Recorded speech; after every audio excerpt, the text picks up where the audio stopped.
ഉണ്ടല്ലോ ഭംഗിയുള്ള ചിറകുകൾ. ഒന്ന് പറന്നു നോക്കിയാലോ?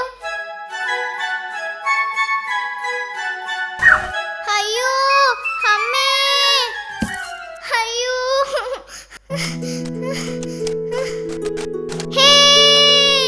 ഞാനും പറഞ്ഞേ. ഞാനിനി ഒത്തിരി ഉയരും. അയ്യോ അയ്യോ, ഞാൻ തളർന്നു. പറക്കണ്ടായിരുന്നു. അയ്യോ അമ്മേ, അയ്യോ പൂച്ച, രക്ഷിക്കണേ. അയ്യോ, എവിടെ എവിടെ എന്റെ വീട്? ഇതുവഴിയല്ലല്ലോ ഞാൻ വന്നത്. അയ്യോ രക്ഷിക്കണേ. അയ്യോ, ഒരു കുഞ്ഞിക്കിളി. എന്തു പറ്റി? അയ്യോ എന്തു പറ്റി? എന്നെ ഒന്നും ചെയ്യല്ലേ, എന്നെ രക്ഷിക്കണേ. പേടിക്കണ്ട കേട്ടോ, ഞങ്ങൾ നിന്നെ ഒന്നും ചെയ്യില്ല. ഞാൻ കൂട്ടിൽ നിന്ന് പറഞ്ഞപ്പോ വഴി തെറ്റിപ്പോയതാ. എന്നെ വീട്ടിലെത്തിക്കോ? വിഷമിക്കണ്ട കുഞ്ഞിക്കിളി, ഞങ്ങൾ നിന്നെ വീട്ടിലെത്തിക്കാം. വീട്ടിലെത്തിക്കാനോ? ഞങ്ങൾക്ക് വയ്യ അലഞ്ഞു തിരിയാൻ. ഹോ, വരുന്നില്ലേ വേണ്ട, ഞാൻ കൂടെ പൊയ്ക്കോളാം. ഞങ്ങൾക്ക് വേറെ പണിയുണ്ട്. അപ്പൂസേ ഓടി വാ, ഒരു കുഞ്ഞിക്കിളിതാ വഴി തെറ്റി വന്നിരിക്കുന്നു. അയ്യോ എനിക്ക് പേടിയാവുന്നു. പേടിക്കണ്ട കുഞ്ഞിക്കിളി, അത് നമ്മുടെ അപ്പൂസ. പാവം ഒരു മഞ്ഞക്കിളി കുഞ്ഞ്. അപ്പൂസേ, ഇവൾക്ക് തിരികെ പോകാൻ അറിയില്ല. നമുക്കിവളെ വീട്ടിലെത്തിക്കാമോ? എവിടാ നിന്റെ വീട്? മരത്തിൽ. ഏത് മരത്തിൽ? ഒരു വലിയ മരത്തിൽ. വലിയ മരത്തിലോ? പാവം, അതിനൊന്നും അറിയില്ല. അവിടെ കുളക്കരയിൽ ഒരു വലിയ മരമുണ്ട്. പക്ഷെ അത്രയും ദൂരം കൂടെ വരാൻ എനിക്ക് വയ്യ. വിഷമിക്കണ്ട കുഞ്ഞിക്കിളി, ഞാൻ നിന്നെ വീട്ടിലെത്തിക്കാം കേട്ടോ. നമുക്ക് പോവാം. ശരി.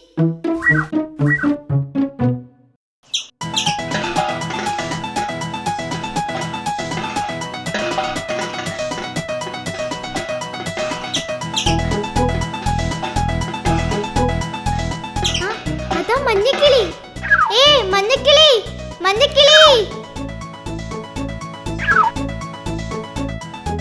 എന്തേ?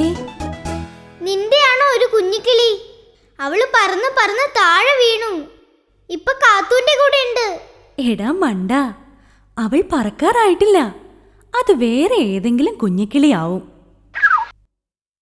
പിന്നെ ആരുടെയാ കുഞ്ഞിക്കിളി?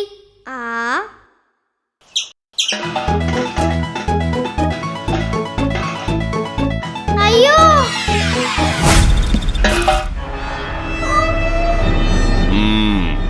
കണ്ടൻ പാട്ട. എവിടെ കിളിക്കുഞ്ഞ്? ഏത് കിളിക്കുഞ്ഞ്? നീ ആ മഞ്ഞക്കിളിയോട് പറഞ്ഞതൊക്കെ ഞാൻ കേട്ടു. വേഗം പറഞ്ഞോ. കാത്തൂന്റെ കൂടെ. ഓഹോ, അപ്പോ കാത്തു എവിടെ? പച്ചത്തുള്ളമാരുടെ പുല്ലിന്റെ ഇടയിൽ. സത്യമാണല്ലോ, ഇല്ലെങ്കിൽ നീ ഏത്തമിടും. സത്യം. കണ്ടനാണ് പോലും, മണ്ടൻ.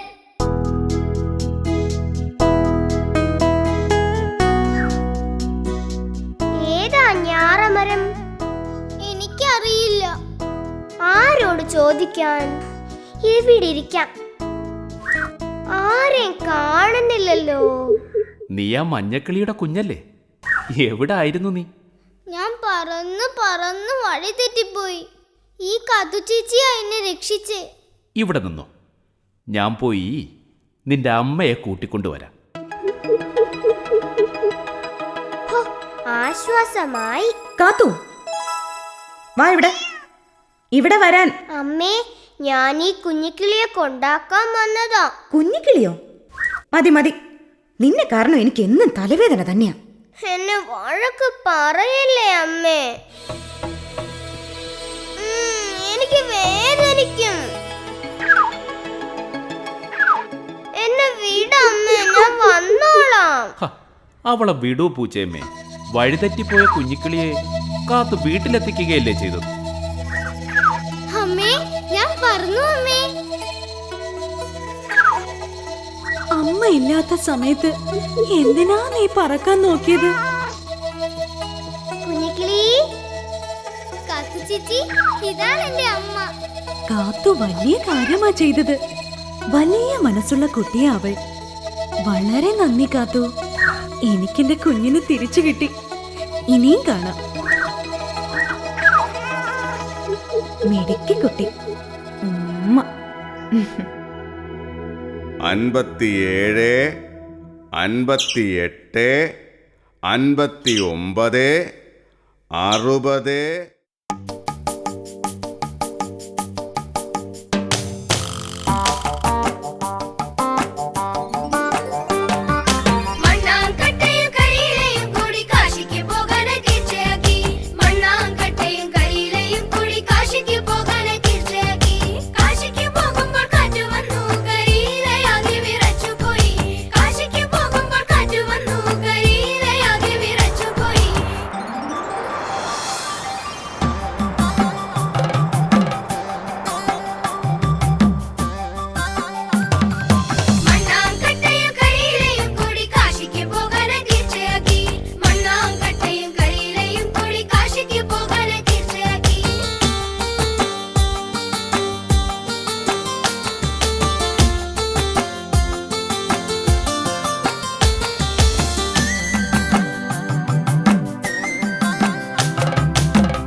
മാനമിരുണ്ടു കറുത്തു വന്നു, പെട്ടെന്നു പേമാരി പെയ്തിറങ്ങി.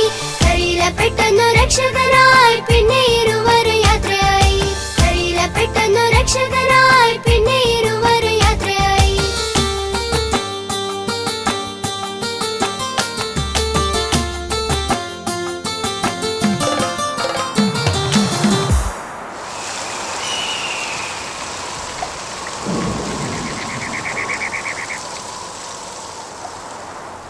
പെട്ടെന്നു മാനം കറുത്തു വന്നു, മഴയുടെ കൂട്ടത്തിൽ കാറ്റും വന്നു. പെട്ടെന്നു മാനം കറുത്തു വന്നു, മഴയുടെ കൂട്ടത്തിൽ കാറ്റും വന്നു. കരിയിലയങ്ങു പറന്നു പോയി, മണ്ണാങ്കട്ട അലിഞ്ഞു പോയി.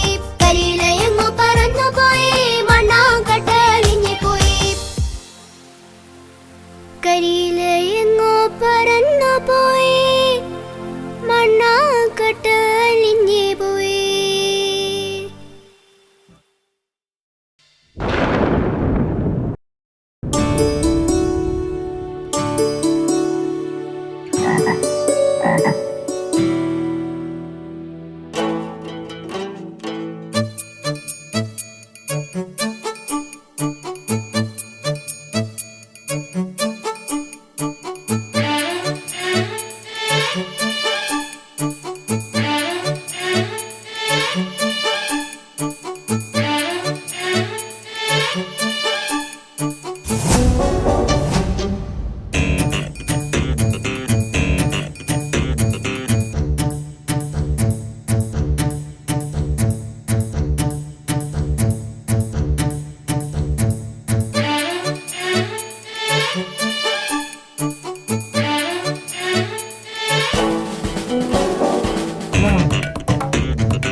അയ്യോ, എന്നെ രക്ഷിക്കണേ. നീ ഇങ്ങനെ ഇതിനുള്ളിൽ പെട്ടു? ഞാൻ ഈ കിണറ്റിലെ തവളയാണ്. ആരോ വെള്ളം കോരിയപ്പോ ഞാനിതിനുള്ളിലായിപ്പോയി. എന്നെ രക്ഷിക്കൂ. വിഷമിക്കേണ്ട, നിന്നെ ഞാൻ രക്ഷിക്കാം.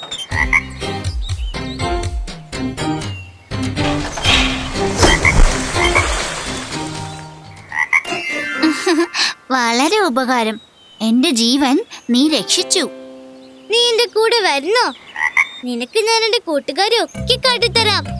അയ്യോ, എനിക്ക് തിരികെ പോകണം. നമുക്ക് ഉടനെ തിരിച്ചെത്താം. എന്താ? എന്നാ ശരി, ഞാനും വരാം. ഹായ്, എത്ര നല്ല കുളം. ഈ കുളത്തിൽ ധാരാളം മീനുകളും പിന്നെ തവളകളുമുണ്ട്. എല്ലാരും എന്റെ ചെങ്ങാതിമാരാ. ആണോ? ചെങ്ങാതി, നിന്റെ കിണറ്റിൽ മീനുകളുണ്ടോ? ഇല്ല. വാ, നിനക്ക് ഞാൻ മീനുകളെ കാട്ടിത്തരാം.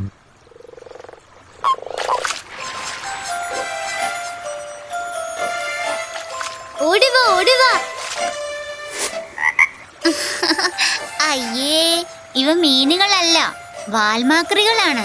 വാൽമാക്രിയോ? അതെന്താ ജീവി? നിനക്ക് തെറ്റിയതാ. ഇവ മീനുകൾ തന്നെ. അല്ല അല്ല, ഇവ വാൽമാക്രികൾ തന്നെ. അല്ല അല്ല അല്ല. പൂപ്പി, നിന്റെ ചങ്ങാതി പറയുന്നത് സത്യമാണ്. അവ വാൽമാക്രികൾ തന്നെയാ. ഞാനാ അവരുടെ അമ്മ. ആണോ? പൂപ്പിക്കുട്ടാ, ഞാൻ ആദ്യം ഈ വെള്ളത്തിന് മുകളിൽ മുട്ടയിടും. കുറച്ച് ദിവസങ്ങൾ കഴിയുമ്പോൾ മുട്ടയിൽ നിന്നും കുഞ്ഞു വാൽമാക്രികൾ ഉണ്ടാവും. പിന്നെ അവയ്ക്ക് കാലുകൾ മുളയ്ക്കും. എന്നിട്ട് വാൽമാക്രിയുടെ വാൽ ചെറുതായി ചെറുതായി വലിയ തവളയായി മാറും. ഹായ്. പിന്നീട് തവളകളുടെ ജീവിതം കരയിലാണ്. ഇടയ്ക്ക് നീന്താനും മുട്ടയിടാനും വെള്ളത്തിലേക്ക് തിരിച്ചു വരും. എന്താ, കഥ ഇഷ്ടപ്പെട്ടോ? നല്ല രസമുണ്ട് തവളയമ്മേ. നിന്റെ ഈ ചങ്ങാതി എവിടുന്നാ വന്നത്? മുൻപ് ഞാൻ കണ്ടിട്ടില്ലല്ലോ. ഞാൻ അടുത്തുള്ള കിണറ്റിലെയാ, കുളം കാണാൻ വന്നതാ. മഴ വരുന്നു. ഇനി ഇവിടെ ഉത്സവമാണ്. നിങ്ങളും കൂടിക്കോ.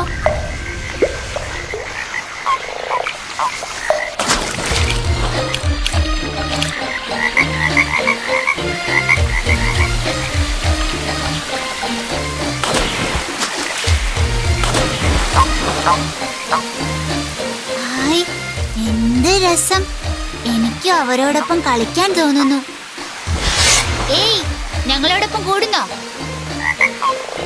എനിക്കും അവരോടൊപ്പം നീന്തി കളിക്കാൻ ഒരു മോഹം. ശരി, ഞാൻ ഇവിടെ ഇരിക്കാം. നീ പോയി നീന്തിയിട്ട് വാ. വൈകരുത്.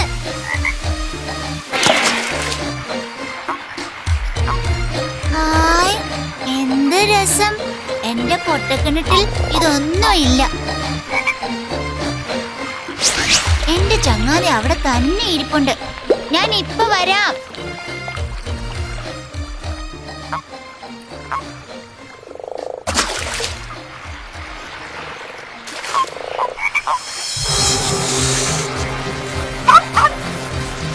ചെങ്ങാതി, ചെങ്ങാതി, ചെങ്ങാതി മാറിക്കോ. നീർക്കോലി നിന്നെ പിടിക്കാം. അയ്യോ, കഷ്ടം, എന്റെ ചെങ്ങാതി നീർക്കോലി പിടിച്ചോ ആവും. പൂപ്പി. നിനക്ക് എന്തെങ്കിലും പറ്റിയോ ചെങ്ങാതി? ഇല്ല പൂപ്പി, നീയും ഈ രണ്ട് കൂട്ടുകാരുമാണ് എന്റെ ജീവൻ രക്ഷിച്ചത്. ഇവരെന്നെ ഒരു ചെടിയുടെ ഇടയിൽ ഒളിപ്പിച്ചു. ഭാഗ്യം, നീർക്കോലി എന്നെ പിടിച്ചില്ല. അതെയോ? നിനക്ക് തിരിച്ചു പോകണ്ടേ? നിന്നെയും ഈ നല്ല കൂട്ടുകാരെയും വിട്ടിട്ട് ഞാനിനി ഒരിടത്തും പോകുന്നില്ല. ഹായ്, എനിക്ക് സന്തോഷമായി. ഞാൻ വെറും ഒരു പൊട്ടക്കിണറ്റിലെ തവളയായിരുന്നു. നീയാണ് എനിക്ക് ഈ വിശാലമായ ലോകം കാട്ടിത്തന്നത്. വളരെ വളരെ നന്ദി.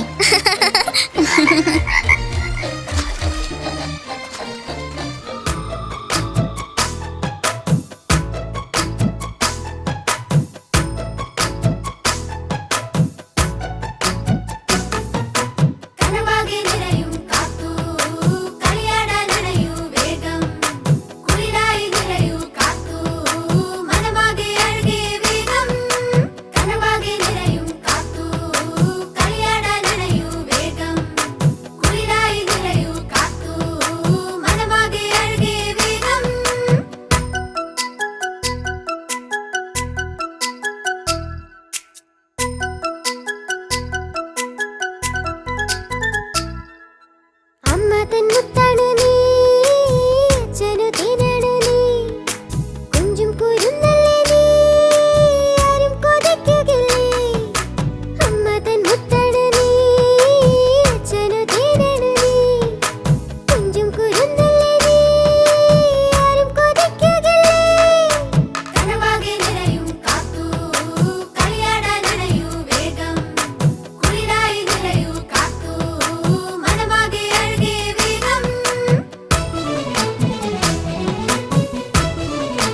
മൂടില്ലേ നീ വാവയുടെ വാശിയെല്ലാം കിട്ടുപിണങ്ങും നേരം മുത്തം കൊടുക്കില്ലേ നീ സ്നേഹത്താൽ മൂടില്ലേ നീ വാവയുടെ വാശിയെല്ലാം കനവാകെ നിറയും കാത്തു കളിയാടാൻ നിറയൂ വേഗം കുളിരായി നിറയൂ കാത്തു മനമാകെ അഴകേ വേഗം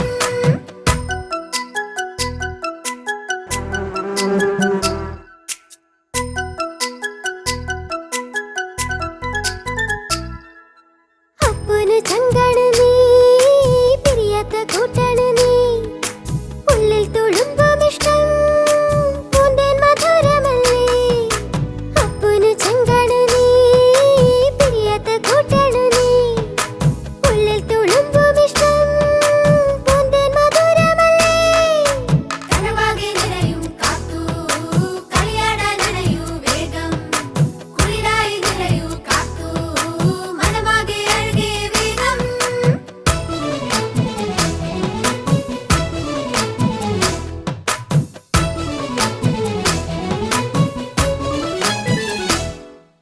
കനിവിൻ മൊഴിയാണ് നീ തെളിയും മനസ്സാണ് നീ തുള്ളും കുസൃതിയല്ലേ തീരാത്തൊരിഷ്ടമല്ലേ കനിവിൻ മൊഴിയാണ് നീ തെളിയും മനസ്സാണ് നീ തുള്ളും കുസൃതിയല്ലേ തീരാത്തൊരിഷ്ടമല്ലേ കനവാകെ നിറയും കാത്തു കളിയാടാൻ നിറയൂ വേഗം കുളിരായി നിറയൂ കാത്തു മനമാകെ അഴകേ വേഗം കനവാകെ നിറയും കാത്തു കളിയാടാൻ നിറയൂ വേഗം കുളിരായി നിറയൂ കാത്തു മനമാകെ അഴകേ വേഗം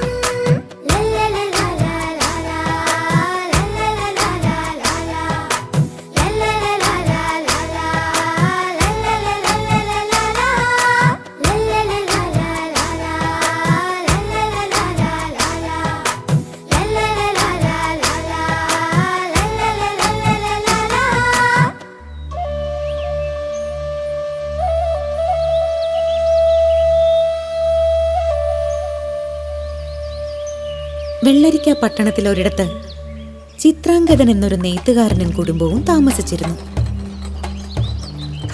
വളരെ കഷ്ടപ്പെട്ട് ജോലി ചെയ്താലും അതിൽ നിന്നും കിട്ടുന്നത് കൊണ്ട് അന്നുള്ള കാര്യങ്ങൾക്ക് തന്നെ അവർക്ക് തികയില്ലായിരുന്നു.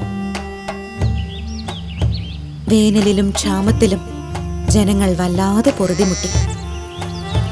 എന്നാൽ രാജ്യം ഭരിച്ചിരുന്ന ആഡംബരപ്രിയനും ധൂർത്തനുമായ ശുംഭക മഹാരാജാവാകട്ടെ പ്രജകളുടെ ക്ഷേമമൊന്നും ശ്രദ്ധിച്ചില്ല. മാത്രമല്ല തന്റെ ആർഭാടങ്ങളിൽ ഒരു കുറവും വരുത്തിയതുമില്ല. ഒരു ദിവസം രാജാവ് ഒരു വിളംബരം നടത്തി. ലോകത്തിലെ ഏറ്റവും മനോഹരമായ പട്ടുവസ്ത്രം നെയ്തു തരുന്നയാൾക്ക് 1000 സ്വർണ്ണ നാണയങ്ങൾ സമ്മാനമായി നൽകും. പേരും പ്രശസ്തിയും സമ്പത്തും ഒക്കെ മോഹിച്ച് ധാരാളം നെയ്ത്തുകാർ ആ രാജ്യത്തെത്തി. പക്ഷേ ആർക്കും രാജാവിനെ തൃപ്തിപ്പെടുത്താൻ കഴിഞ്ഞില്ല. നെയ്ത്തിൽ മിടുക്കനായിരുന്നെങ്കിലും ഈ വെല്ലുവിളി ഏറ്റെടുക്കാനുള്ള ധൈര്യമൊന്നും ചിത്രാംഗതനില്ലായിരുന്നു.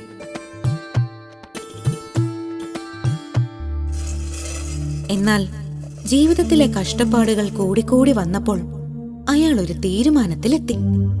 എത്ര നല്ല പട്ട് നെയ്താലും രാജാവിനെ ഇഷ്ടപ്പെടാൻ പോകുന്നില്ല. ഈ രാജാവിനെ ഒരു പാഠം പഠിപ്പിക്കണം. ഇയാളുടെ ആർഭാടത്തിന് ഒരു അറുതി വരുത്തണം. ഒരു ദിവസം നല്ല വസ്ത്രങ്ങളൊക്കെ ഉടുത്ത് ഒരുങ്ങിച്ചമഞ്ഞ് ഒരു വലിയ നെയ്ത്തുകാരന്റെ വേഷത്തിൽ ചിത്രാംഗതൻ രാജകൊട്ടാരത്തിലേക്ക് പുറപ്പെട്ടു. വഴിയിൽ ഒരു മരച്ചുവട്ടിൽ വിശന്നു തളർന്നിരിക്കുന്ന ഒരു കൊച്ചുകുട്ടിയെ കണ്ട് ചിത്രാംഗതന്റെ മനസ്സലിഞ്ഞു. തന്റെ കയ്യിലുണ്ടായിരുന്ന ഭക്ഷണപ്പൊതി അയാൾ അവന് നീട്ടി. എന്താ കുട്ടിയുടെ പേര്?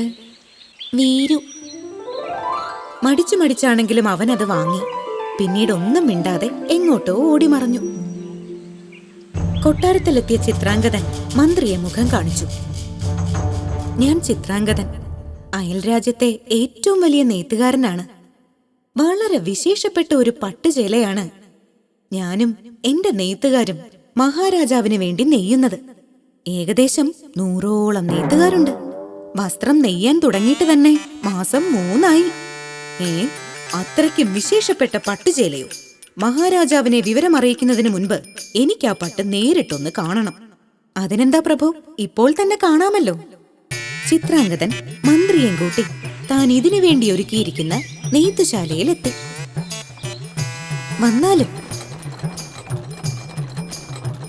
100ഓളം നെയ്ത്തുകാർ വസ്ത്രം നെയ്യുന്നത് കണ്ട് മന്ത്രി അത്ഭുതപ്പെട്ടു. പ്രഭു, കണ്ടില്ലേ അതിലെ സ്വർണ്ണക്കസവ് ഞൊറികൾ? ആ പട്ടുചേലയുടെ അറ്റത്തെ കുഞ്ചലങ്ങളിൽ കാണുന്നത് അമൂല്യമായ രത്നങ്ങളാണ്. ചിത്രാംഗതൻ പട്ടുചേലയെക്കുറിച്ച് നിർത്താതെ സംസാരിച്ചു തുടങ്ങി.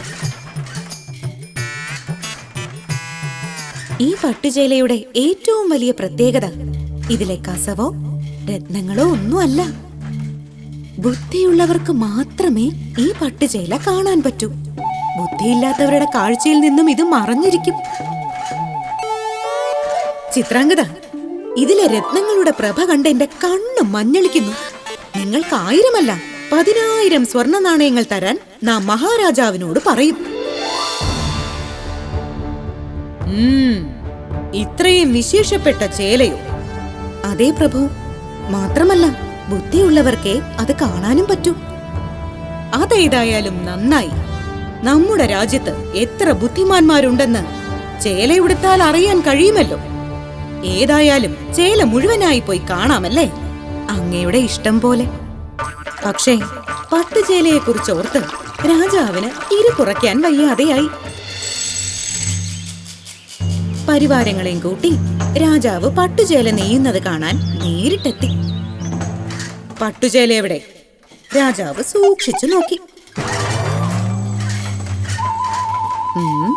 എന്തോ ഒരു പന്തികേട്. മഹാരാജൻ സ്വർണ്ണക്കസവ് നൂലുകൾ നോക്കുകയാകും. അതെ അതെ, തീരെ നേർത്തതായി പോയോന്നൊരു സംശയം. പക്ഷെ രത്നങ്ങൾ കേമമായിരിക്കുന്നു. രാജാവ് മന്ത്രിയെ കടത്തിവെട്ടി. ഏതായാലും ഒരു നല്ല ദിവസം തന്നെ തിരുമേനി ഇത് ഉടുക്കണം. എന്നാൽ നമ്മുടെ പിറന്നാളിന് തന്നെ ആയിക്കോട്ടെ.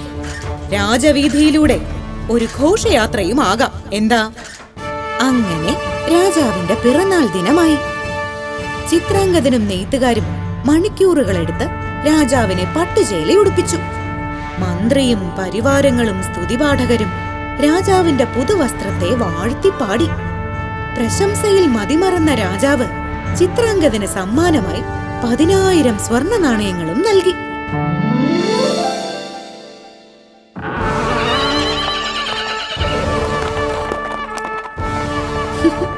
വിശേഷപ്പെട്ട പട്ടുചേല ഉടുത്തെത്തിയ രാജാവിനെ കണ്ട് പ്രജകൾ കണ്ണു തിരുമി പലവട്ടം നോക്കി.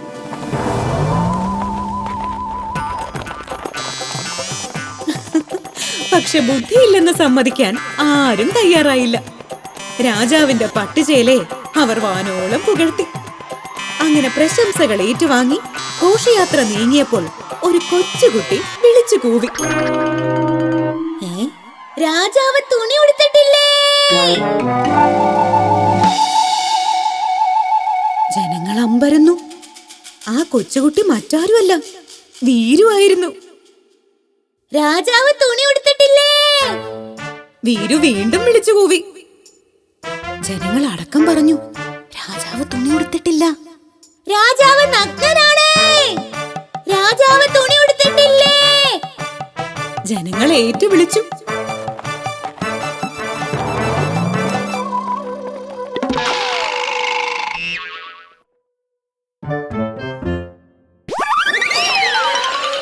ഘോഷയാത്ര അലങ്കോലപ്പെട്ടു. അതിന് കാരണക്കാരനായ കൊച്ചുകുട്ടിയെ അന്വേഷിച്ച് ഭടന്മാർ 4 പാടും പാഞ്ഞു. തന്റെ സൗഭാഗ്യത്തിന്റെ യഥാർത്ഥ കാരണം വീരുവാണെന്ന് ഉറച്ചു വിശ്വസിച്ച ചിത്രാംഗതനും വീരുവിനെ അന്വേഷിച്ച് നടന്നു. പക്ഷേ വീരുവിന്റെ പൊടി പോലും ആർക്കും കിട്ടിയില്ല.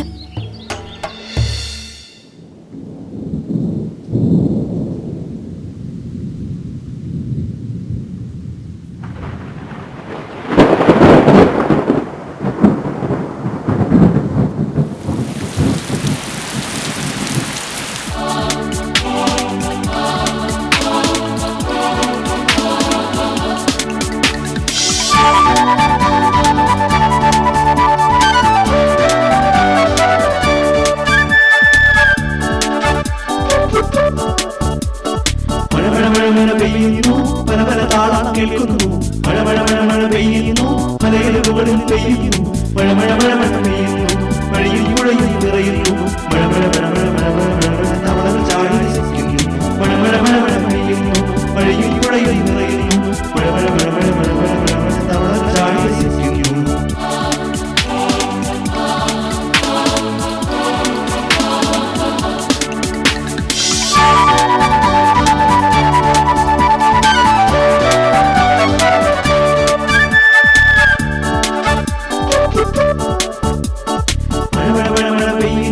പല പല താളം കേൾക്കുന്നു മഴ മഴ മഴ മഴ പെയ്യുന്നു മലയുടെ മുകളിൽ പെയ്യുന്നു മഴ മഴ മഴ മഴ പെയ്യുന്നു വഴിയിൽ പുഴയിൽ നിറയുന്നു മഴ മഴ മഴ മഴ മഴ മഴ മഴ മഴ തവള ചാടി രസിക്കുന്നു മഴ മഴ മഴ മഴ പെയ്യുന്നു വഴിയിൽ പുഴയിൽ നിറയുന്നു മഴ മഴ മഴ മഴ മഴ മഴ മഴ മഴ തവള ചാടി രസിക്കുന്നു.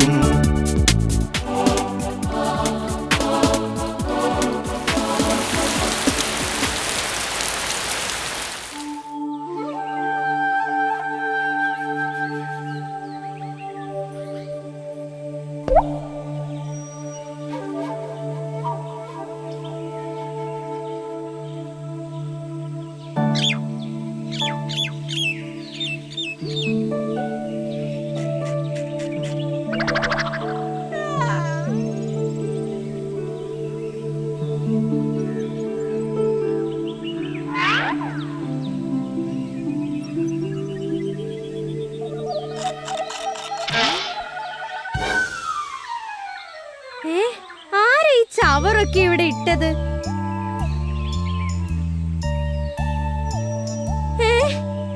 ചുവരിലൊരു ദ്വാരമോ? ആരായാലും ഇത് ഇത്തിരി കടന്നുപോയി. അപ്പൊ ഇത് ചെയ്ത ആള് തന്നെയായിരിക്കും എന്നെ ഇന്നലെ ഉറങ്ങാൻ സമ്മതിക്കാത്തതും. എന്തൊരു ബഹളമായിരുന്നു. ഭാഗ്യം എന്റെ പന്തിനൊന്നും പറ്റിയില്ല.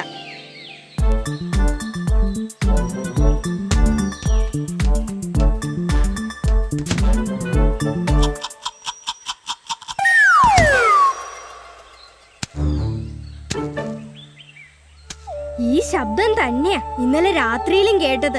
അപ്പൊ ഇത് ചെയ്ത ആള് തന്നെയാ അതും ചെയ്തത്. ഞാൻ ശരിയാക്കി തരാം.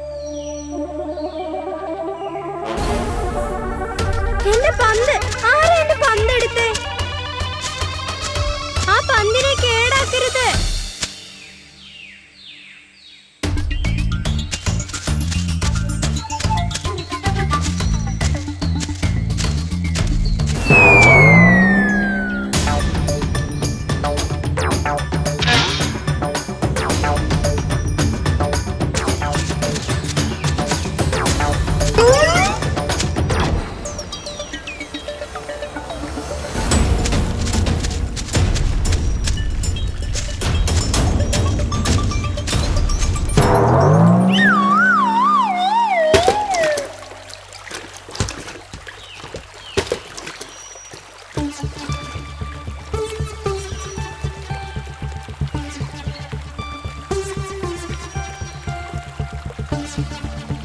അയ്യോ, ആരെങ്കിലും ഓടി വായോ, ഒരാള് വെള്ളത്തിൽ വീണേ.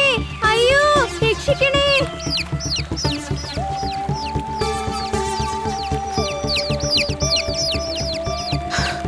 എന്താ പൂപ്പി, എന്തു പറ്റി? ആരാ വെള്ളത്തിൽ വീണേ? ഒരു എലിക്കുഞ്ഞ് എന്റെ പന്തും കൊണ്ട് ഓടിപ്പോയതാണ്. ഞാൻ പിടിക്കാൻ നോക്കിയപ്പോ ഉരുണ്ട് താഴേക്ക് വീണു. ഇപ്പൊ കാണുന്നില്ല. അവളെ രക്ഷിക്കു കോഴിയമ്മേ. പൂപ്പി വിഷമിക്കാതെ, ഞാനൊന്ന് നോക്കട്ടെ.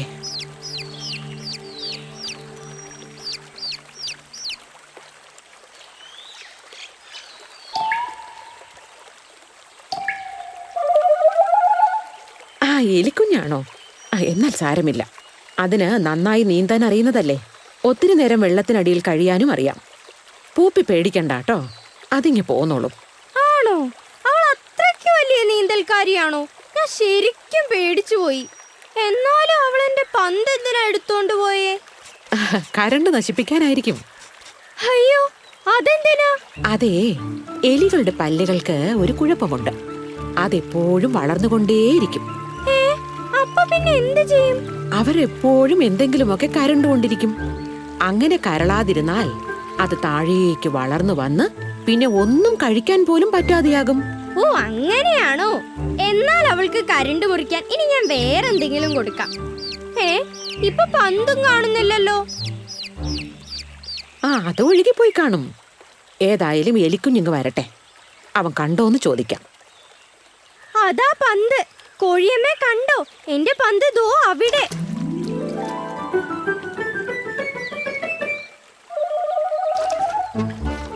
കോഴിയമ്മേ, എലിക്കുഞ്ഞാ പന്തിനടിയിലുണ്ട്. നോക്ക് നോക്ക്. ശരിയാണല്ലോ, ആൾ അതിനടിയിലുണ്ട്. പക്ഷെ അത് നന്നായി തളർന്നിട്ടുണ്ടല്ലോ. പോപ്പി, നമുക്കിതിനെ ഇപ്പൊ തന്നെ രക്ഷിക്കണം. അപ്പുറത്തുള്ള പാറ ഇടുക്കിലെത്തിയാൽ ഒഴുക്കിന് ശക്തി കൂടും, പിന്നെ അപകടമാണ്. അയ്യോ, അവളെ എങ്ങനെ രക്ഷിക്കും? എന്തേലും വഴിയുണ്ടോ?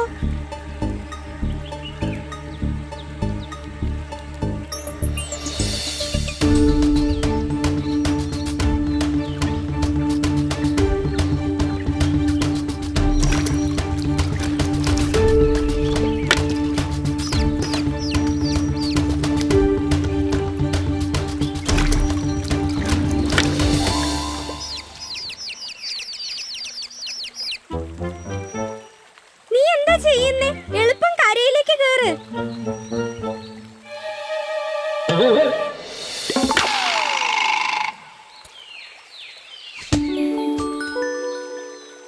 എന്തിനാ പന്തെടുക്കാൻ തിരിച്ചു പോയത്? ഓടി കരയിലേക്ക് ഇങ്ങ് വന്നാ പോരായിരുന്നോ? അത് പിന്നെ എന്നെ രക്ഷിക്കാൻ പൂപ്പി ഇത്രയൊക്കെ ചെയ്തില്ലേ, അതുകൊണ്ട് എത്ര കഷ്ടപ്പെട്ടാലും പന്ത് പൂപ്പിക്ക് തിരിച്ചു തരണമെന്ന് തോന്നി.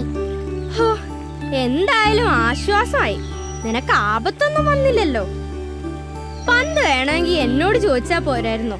എനിക്കാണെങ്കിൽ കളിക്കാൻ കൂട്ടില്ലാതിരിക്കുമായിരുന്നു. ആഹാ, നിങ്ങളിപ്പോൾ കൂട്ടായോ? എന്നാൽ ഞങ്ങൾ പോട്ടെ. വാ മക്കളെ, നമുക്ക് പോകാം. ശരി കോഴിയമ്മേ, ഞങ്ങളും പോവാ. ഞാൻ പൂപ്പി, ഇനി നമ്മൾ കൂട്ടുകാരല്ലേ? എന്താ നിന്റെ പേര്? പിങ്കി. പൂപ്പി എന്നോട് ക്ഷമിക്കണേ, ഞാൻ പൂപ്പിയെ ഇന്നലെ ഉറങ്ങാനേ സമ്മതിച്ചില്ല അല്ലേ. ഓ അത് സാരമില്ല. പിങ്കി, നിനക്കെന്താ എന്റെ വീട്ടിൽ താമസിച്ചൂടെ?